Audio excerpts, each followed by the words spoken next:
ஆண்டவர் தம் மீட்பை அறிவித்தார். பிற இனத்தார் கண்முன்னே தம் நீதியை வெளிப்படுத்தினார். நம் வீட்டாருக்கு வாக்களிக்கப்பட்ட தமது பேரன்பையும் உறுதிமொழியையும் அவர் நினைவு கூறுவார். அன்பு இறைவா, பிள்ளைகளாகிய எங்கள் ஒவ்வொருவரையும் ஆசிர்வதிக்கவே ஆசிர்வதிப்பேன் என்று நீர் வாக்கு கொடுத்திருக்கிறீர். அந்த வாக்குக்கு ஏற்ப எங்கள் ஒவ்வொருவரையும் இந்த புதிய ஆண்டிலும் நிறைவாக ஆசிர்வதித்து பாதுகாக்க வேண்டுமாயும், நாங்கள் எடுக்கின்ற அனைத்து முயற்சிகளிலும் உடனிருந்து வெற்றிகளை வழங்க வேண்டுமாயும், எங்களுடைய குடும்ப வாழ்விலும் எங்கள் ஒவ்வொருவரின் ஒவ்வொரு நொடிப்பொழுது வாழ்விலும் ஒற்றுமையையும் ஆசீரையும் அன்பையும் புரிந்துணர்வையும் வெற்றிகளையும் கொடுக்க வேண்டுமாயும், உம்முடைய உடனிருப்பையும் கொடுக்க வேண்டுமாயும் எங்கள் ஆண்டவராகிய இயேசு கிறிஸ்து வழியாக உம்மை மன்றாடுகிறோம். ஆமேன். புனித யோவான் எழுதிய தூய நற்செய்தியிலிருந்து வாசகம். அதிகாரம் 1, தாழ்ச்சியோடு வாழ அழைக்கும் வார்த்தைகள் 19-28 முடிய. அக்காலத்தில் எருசலேமில் உள்ள யூதர்கள் குருக்களையும் லேவியர்களையும் யோவானிடம் அனுப்பி, நீர் யார் என்று கேட்டபோது அவர், நான் மெசியா அல்ல என்று அறிவித்தார். இதை அவர் வெளிப்படையாக கூறி மறுக்காமல் ஒப்புக்கொண்டார். அப்போது, அப்படியானால் நீர் யார்? நீர் எலியாவா என்று அவர்கள் கேட்க, அவர் நான் அல்ல என்றார். நீர்தாம் வரவேண்டிய இறைவாக்கினரா என்று கேட்டபோதும் அவர் இல்லை என்று மறுமொழி கூறினார். அவர்கள் அவரிடம், நீர் யார்? எங்களை அனுப்பியவர்களிடம் நாங்கள் மறுமொழி சொல்லியாக வேண்டும். எனவே உம்மை பற்றி என்ன சொல்கிறீர் என்று கேட்டார்கள். அதற்கு அவர், ஆண்டவருக்காக வழியை செம்மையாக்குங்கள் என பாலை நிலத்தில் குரல் ஒன்று கேட்கிறது என்று இறைவாக்கினர் எசாயா உரைத்தது என்னை பற்றியே என்றார். பரிசேயரால் அனுப்பப்பட்ட அவர்கள் அவரிடம், நீர் மெசியாவோ எலியாவோ வரவேண்டிய இறைவாக்கினரோ அல்லவென்றால் ஏன் திருமுழுக்கு கொடுக்கிறீர் என்று கேட்டார்கள். யோவான் அவர்களிடம், நான் தண்ணீரால் திருமுழுக்கு கொடுக்கிறேன். நீங்கள் அறியாத ஒருவர் உங்களிடையே நிற்கிறார். அவர் எனக்கு பின் வருபவர். அவருடைய மிதியடி வாரை அவிழ்க்க கூட எனக்கு தகுதி இல்லை என்றார். இவை யாவும் யோர்தான் ஆற்றுக்கு அக்கறையுள்ள பெத்தானியாவில் நிகழ்ந்தன. அங்குதான் யோவான் திருமுழுக்கு கொடுத்து கொண்டிருந்தார். இது வாழ்வு தரும் கிறிஸ்துவின் நற்செய்தி. கிறிஸ்துவே உமக்கு புகழ். இறையேசுவிற்கு மிகவும் பிரியமானவர்களே, இன்றைய நற்செய்தியிலே நாம் திருமுழுக்கு யோவானுடைய அந்த தன்னடக்கத்தை பற்றி நாம் வாசிக்க கேட்டோம். எருசலேமில் உள்ள யூதர்கள் குருக்களையும் லேவியர்களையும் திருமுழுக்கு யோவானிடத்தில் அனுப்பி, நீர் யார் என்று கேட்கிறார்கள். ஏனென்றால் திருமுழுக்கு யோவான் மிகவும் பிரபலமானவராக மாறிக்கொண்டிருக்கிறார். மக்கள் அவரை சந்திப்பதற்காக, அவரிடம் ஆசி பெறுவதற்காக கூட்டம் கூட்டமாக அவரிடம் வருகிறார்கள். அவர் நான் தான் மெசியா என்று கூறியிருந்தார் கூட அவர்கள் ஏற்றுக்கொண்டிருப்பார்கள். ஏனென்றால் அந்த அளவிற்கு அவர்கள் திருமுழுக்கு யோவானை நம்பினார்கள். ஆனால் அவர் என்ன செய்கிறார் பாருங்கள். 3 முறை நான் மெசியா அல்ல என்பதை தெல்ல தெளிவாக அவர்களுக்கு அவர் எடுத்து கூறுகிறார். நீர் யார் என்று அவர்கள் கேட்டபொழுது, நான் மெசியா அல்ல என்று அவர் கூறுகிறார். முதல் கேள்வி, நீ மெசியாவா? நீதான் கிறிஸ்துவா என்று அவர்கள் கேட்கிறார்கள். இல்லை என்று வெளிப்படையாக அவர் மறுக்கின்றார். இரண்டாவதாக, நீர் எலியாவா என்றும் அவர்கள் கேட்கிறார்கள்.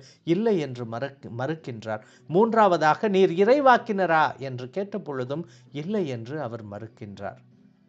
பின்பு அவர்கள் நீர் யார் என்று கேட்ட பொழுது, எசாயா என்னை பற்றியே முன்பு உரைத்திருக்கிறார். ஆண்டவருக்காக வழியை செம்மையாக்குங்கள் என பாலை நிலத்தில் குரல் ஒன்று கேட்கிறது என்று எசாயா கூறியது என்னை பற்றியே என்று அவர்களுக்கு கூறுகிறார்.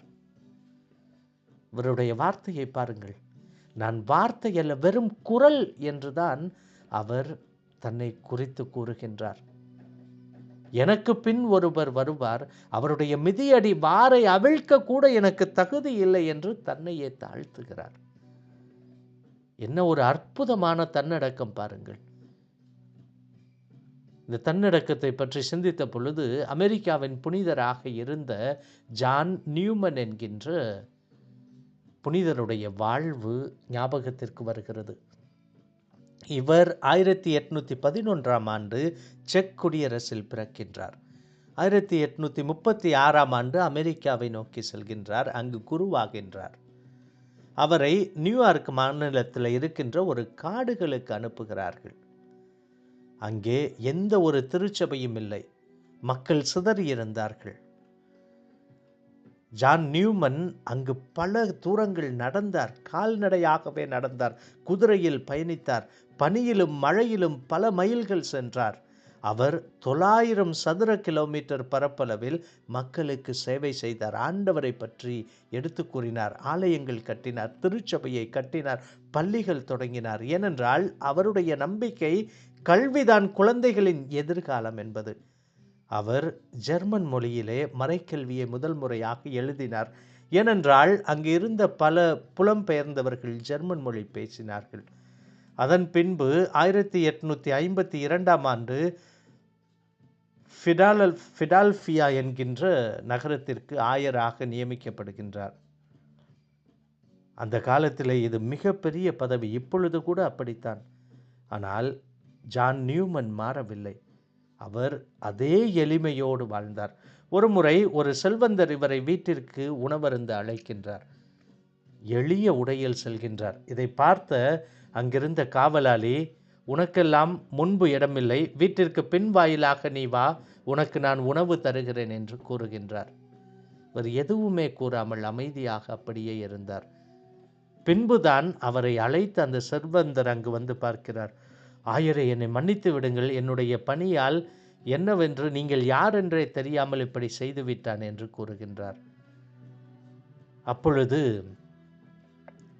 ஆயர் நியூமன் அவரை பார்த்து சொன்னாராம், கவலைப்படாதீர்கள், இயேசுவும் பின் வழியாகத்தான் பலருடைய இதயங்களுக்குள் நுழைகிறார் என்று கூறினாராம். வரும் 48 ஆண்டுகளில் அவர் வீதியில் நடந்து செல்லுகிற பொழுது திடீரென சரிந்து இறந்து விடுகின்றார்.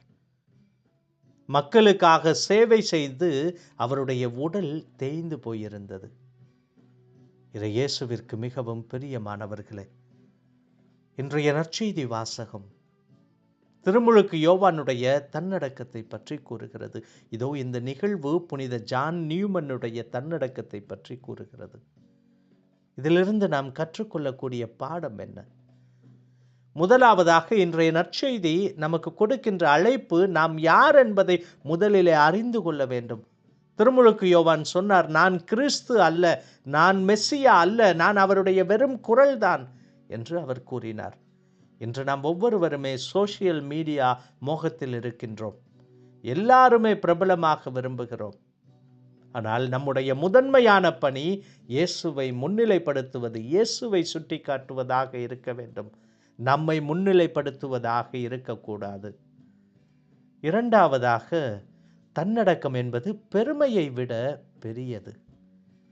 ஜான் நியூமன் ஆயராக இருந்தும் பின்வாசலிலே காத்திருந்தார். அவர் கோபப்படவில்லை, புகார் சொல்லவில்லை.